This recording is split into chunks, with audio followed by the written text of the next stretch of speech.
Good morning. Siyempre, nakadalawang ligo na ako kagahapon. Kaya, siyempre, ito yung damit ko. Pero mamaya, pag may ligo na ako, magpapalit na ako, siyempre. Ano naman gulo, ha? Alam niyo naman ako to. Ulit na lang ako, ha? Maintindihan niyo na ako. Pungal! Yun. Ngayon, pag ligo ko, magpapalit na ako. Kaya, hirap na may regla. Pungal. Hirap na may regla sa buhay. Dito, maalis-alis ang kaduguan natin. Dito, regla pa. Kaya, yung... Ito na yun. Ayos ang aking ano. Kapirot ng... Ay, puti. Halan na. At tayo mag-exercise. Oo. Kaya, daming ano. Daming nakaharang na ano. Na sinampay ngayon. Pero, diba? Sipag-sipag sila ngayon mag-ano. Ay, minsan ilang linggo ata ba kung makapaglaba, Diyospi. Kaya hanggang buong bahay, doon naglilinis, naglalaba sa loob, ano, tipungan na ayun, paglalaba yan nasa loob ng bahay, ginawa ng ano, kulang na lang pati mag-swimming, doon na sa bahay, ano pa naman yan, high blood talaga sa kasama. Aga-aga na naman ni Simon, makulit-kulit na naman. Kaya pati yung regalo sa akin dati na Rosario yun, galing yun sa ano, Italy. Italy ba yun? Maganda yung ano niya yung regalo niya sa akin dati na ano tawag doon, Rosario, oo, bango mo. Tapos naregalo niya sa kanya, ano na yun, may mga yun. Sino nag-ayos? Sabi ko kanina, kung sino naman nagkuha niya. Sino naman nagkuha niya dito? Simon, tago ko nga eh. Kaya nga, kanina, pinakailaman na naman ito kagabi dyan sa akin. Diba sabi ko sa'yo kagabi kay ate na itago mo na yan kagabi? Tago ko na po. Ngayon, kukuha na ako ng hanger para mapalo na talaga to si Simon. Humiga ka dyan. Ay, kukuha ko dyan naman yung pamalo. Pakakulit mo talaga. Aayos na. Meron talaga mga batuta na ito na. Ibig na, tago ko yan. Tago yan ni mami doon na. Nakatago yan. Bango-bango pa naman yan. Nakailaman nyo na naman. Sabi nyo yan sa lagayan yan. Regalo sa akin yan ng friend ko dati sa ano, galing sa ano nga, sa ibang bansa ba, pinadasal lang yan sa Diyos doon. Tanda ko sa lugar nun, Espanya. O ano yung mga aswang, aswang mga Diyos. Ha? Saan na yung lagayan nun? Ilagay doon. May lagayan yan, pinakailaman nyo na naman kagabi. Inangat-ingatan ko nga yan, hindi ko nga magamit-gamit, tinatago ko yan. Pinakailaman nyo na naman. Lagi na naman tinatago kong lagi, ingat-ingatan nga, pagkakuha, nako, di na, wala, siraan agad. Nagtago na, inaano ko na, pagkalilikot talaga ng bata na yan. Kaluan na yan na kaibigay na yan sa barangay. Para ano yung bata na yan, kulong doon kay barangay. Pagulo natin kay barangay, kay palit yung bata na yan. Talaga din pagka, kabili mo na naman akong gamot, di bungal. Ano kaya ubos-ubos ka, regla-reglahan, di bungal, kay... Diba? Si Met Sapol naman nagre-regla. Ngayon di pa tapos-tapos. Okay, parang mga naging pinsan ko ata, naging... Di ko alam kung hanggang 30 plus pa lang ako ata. Siguro yung katrabaho ko pala dati. 31 pa lang siya. 30 years old pa lang. Na ano na siya sa dagat, sa regla. Hindi na siya nagre-regla dati. Ba't kaya sila, mga may mga tantuwa man, kaya hindi sila nagkaka-baby. Oo, hindi na nabubuntis, oo. Ito po nga, kaya dami, diba, silipag na nagkakakalaba. Oo. Minsan lang sila labahan, kaya hayaan na natin. Pongan. Yun. Tapos, yung pinsan ko na halaga, magkaedad na kami nun eh. Pinsan ko. Pero, ilang taon na siyang hindi niraregla. Mm.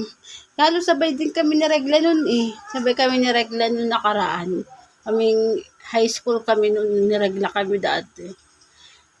Pero naman, hindi ko alam bakit siya, wala na siya regla. Mm.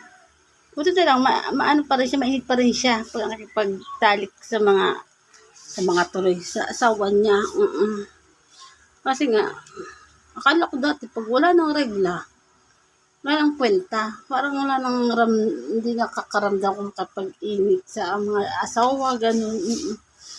Pero yung pinsan ko naman okay naman siya. Kahit wala siyang regla. Kasi dati nag-iisip-isip pa kami dalawa ng pinsan ko na baka wala ng regla ay wala nang maisip makapag ano sa mga asawa kay alam na kay dry na o ganon. Pero hindi naman daw. Nakapag pa rin naman daw siya. Pero sa akin, di ko alam. Akala ko nga, nagkasakit nga ako, di ko naramdaman na nagkaregla ako. O nagkaroon talaga ako. Kasi may naka-diaper ako nun. May may sakit. Yun, tapos yun. Yung month naman, kompleto ko lang sa buwan. Hanggang ngayon, meron pa. Kasunod ako lagi ni Sisi Mahal. Sisi Mahal, lagi din malaki ang regla. Kaya gano'n. Ay nako, sana naman ay nagpaplano kami maglipat ng bahay. Kasi yung sumunod sa akin na si Tintin, sumunod sa akin sa Tintin. Maghanap kami ng bahay. Pasalamat sa Diyos at siya kumuha ng bahay sa pag-ibig. Kasi hindi ko yung natapos dati pagkuha ng bahay. Kasi dati nagkuha akong pag-ibig na bahay na ako ang kumuha. Naskaso ko noon sa requirements. Kaso, malayo yun sa Lucena. Sa Lucena ko pa yun ng pag-ibig. Ito ko pa inayos. Oo, layo. Pero na sana yung bahay na yun. Kaya doon yun sa may Maya pa. Sa may Maya pa part ng, kumuha ako dati ng bahay na yan. Pero,